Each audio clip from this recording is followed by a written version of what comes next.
Todos os dias há um crime novo. Novo cenário.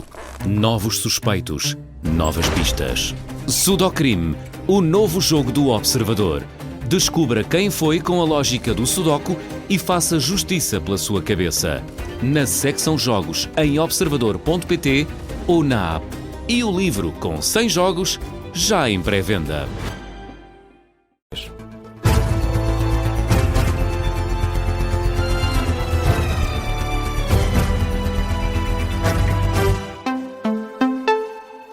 Jornal das Duas, edição com José Rafael Lopes. José, o secretário-geral do PS, aplaude a garantia do primeiro-ministro sobre a segurança social, mas aponta um contrassenso. Ontem, Luís Montenegro desejou que fosse possível um entendimento nacional antes das próximas eleições quanto a alterações estruturais na segurança social e reiterou o compromisso de não fazer qualquer alteração nesta legislatura.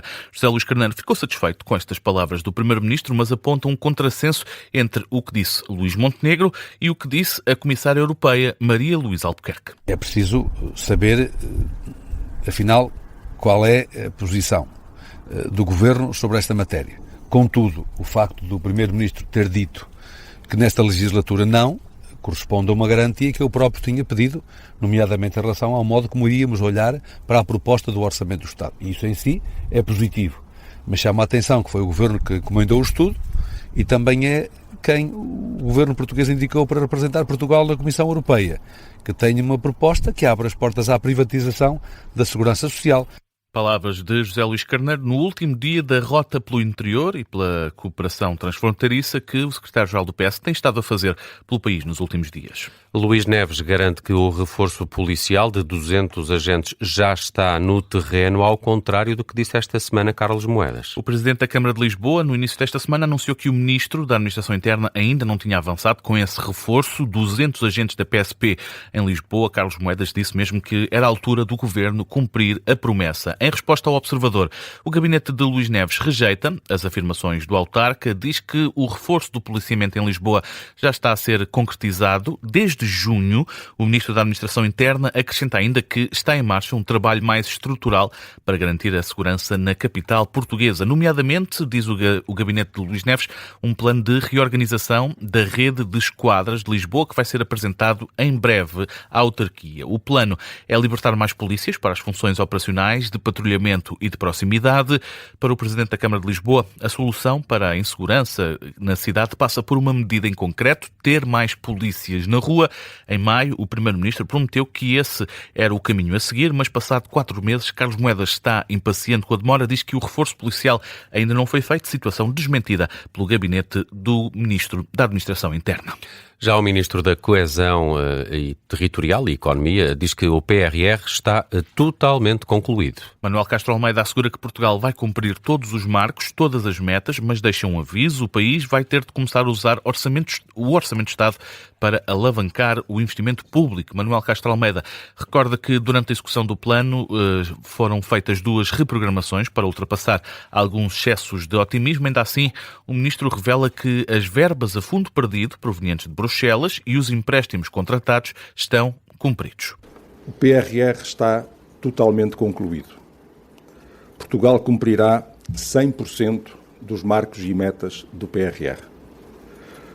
Estão garantidos os 16.326 milhões de euros de subvenções a fundo perdido da União Europeia. 100% das subvenções. A componente dos empréstimos, 5.580 milhões, também será executada na totalidade, salvo algum imprevisto de última hora.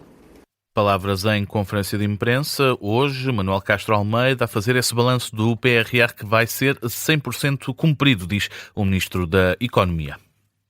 O PSD defende um modelo turístico para Albufeira, um novo modelo turístico para Albufeira, isto depois do atropelamento na Rua da Oura que provocou 16 feridos. Sendo que 2 deles ficaram em estado grave. O condutor, que tinha uma taxa de álcool no sangue considerada crime, foi detido depois de fugir à polícia.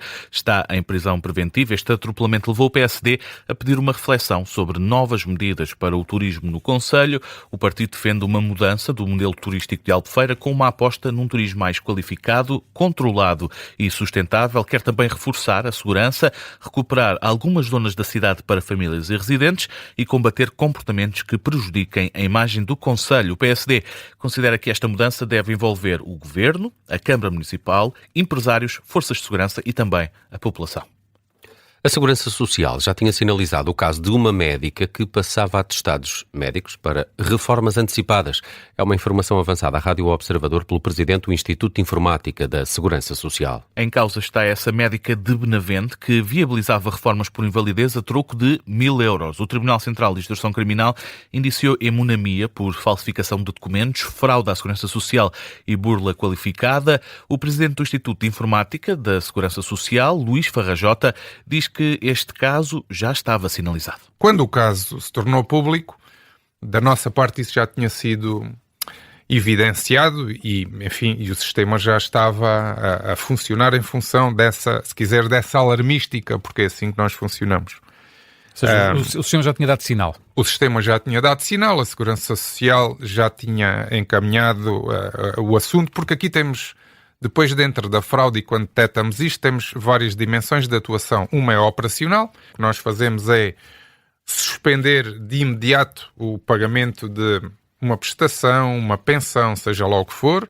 O presidente do Instituto de Informática da Segurança Social, Luís Farrajota, acrescenta que na dimensão criminal o Instituto está a articular-se com os órgãos competentes para facilitar as investigações. No Nepal foram encontrados com vida os 2 irmãos portugueses que estavam desaparecidos na sequência dessas inundações que atingiram o país na terça-feira. Há, no entanto, 2 novos desaparecidos. De acordo com o Ministério Português dos Negócios Estrangeiros, esses 2 irmãos encontrados com vida foram localizados em segurança, mas a tutela de Paulo Rangel dá conta de 2 novos cidadãos portugueses desaparecidos. No total, há 3 portugueses desaparecidos, 1 homem e 2 mulheres. Entretanto, no Nepal subiu para 538 o número de mortes devido à enxurrada. Há ainda mais de 1.300 desaparecidos. Até ao momento, as autoridades conseguiram resgatar mais de 3.700 pessoas. A Cruz Vermelha adianta que cerca de 93.000 pessoas foram afetadas pela enxurrada. No local ainda continuam os trabalhos de resgate e de busca e agora com a ajuda da Cruz Vermelha. À Rádio Observador, o Coordenador Nacional de Emergência do organismo estima que o custo de recuperação dos locais afetados seja de 25 milhões de euros. Gonçalo Órfão diz que nesta fase a ajuda é sobretudo financeira e já começou a chegar à população afetada. A Cruz Vermelha já está no Nepal, ou seja, nós já temos a Cruz Vermelha nepalesa a apoiar, já está a ser apoiada pela Federação Internacional da Cruz Vermelha e todo este apoio da Cruz Vermelha já está neste momento a chegar ao Nepal a fortalecer e a apoiar estas equipas locais. Por isso é que o objetivo de todas estas ingregações neste momento são financeiros, é mesmo para permitir que sejamos ágeis neste apoio que nós conseguimos fazer no terreno. Neste momento já foi disponibilizado pelo Fundo de Emergência Internacional da Cruz Vermelha 1 milhão de euros, 1 milhão de francos suíços para a Cruz Vermelha nepalesa e estima-se que o custo da recuperação a 2 anos serão de 25 milhões. Gonçalo Órfão a dizer que a ajuda está a chegar e já a fazer contas aos prejuízos. A Cruz Vermelha Portuguesa está em articulação com as instâncias internacionais.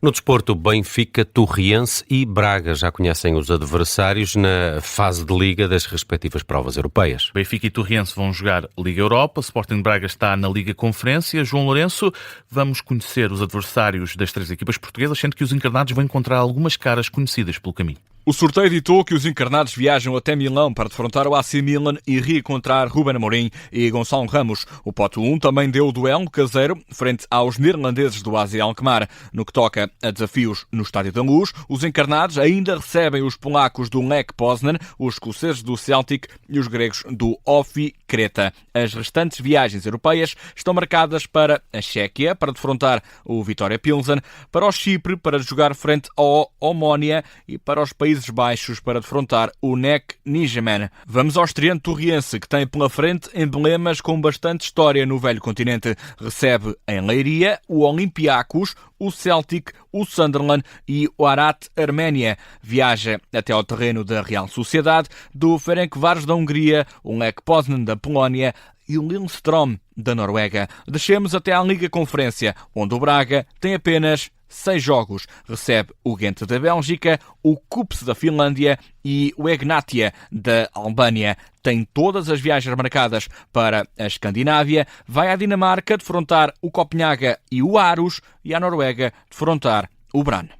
O jornalista João Lourenço com os adversários de Benfica, Torriense e Sporting Braga nas provas europeias. Benfica e Torriense jogam Liga Europa. O Sporting Braga vai jogar Liga Conferência. José, vamos a outras notícias que estão a marcar a atualidade. Em Almada termina esta segunda-feira a situação de alerta devido às falhas no abastecimento de água. A informação é avançada pelo SEMAS, os Serviços Municipalizados de Água e Saneamento. O SEMAS explica que os níveis dos reservatórios têm-se mantido acima dos 70%, o que permite encarar a situação com maior tranquilidade. A Venezuela está a ponderar retirar-se da Organização dos Países Exportadores de Petróleo, de acordo com Bloomberg. A ideia está a ser discutida com as autoridades norte-americanas, mas ainda não terá sido tomada nenhuma decisão. A notícia surge numa altura em que há uma crescente influência dos Estados Unidos na indústria petrolífera da Venezuela, estando mesmo a ser discutida a obtenção de uma participação significativa por parte dos Estados Unidos nos campos de petróleo do país. O ministro polaco dos Negócios Estrangeiros diz que a NATO precisa de acelerar as preparações de defesa contra um possível ataque russo. O ministro avisa que a Aliança Atlântica precisa de preparar a defesa e não descarta um possível ataque levado a cabo por forças de Moscovo. São palavras que surgem depois de ontem Donald Trump ter garantido que Moscovo não vai atacar nenhum território da NATO.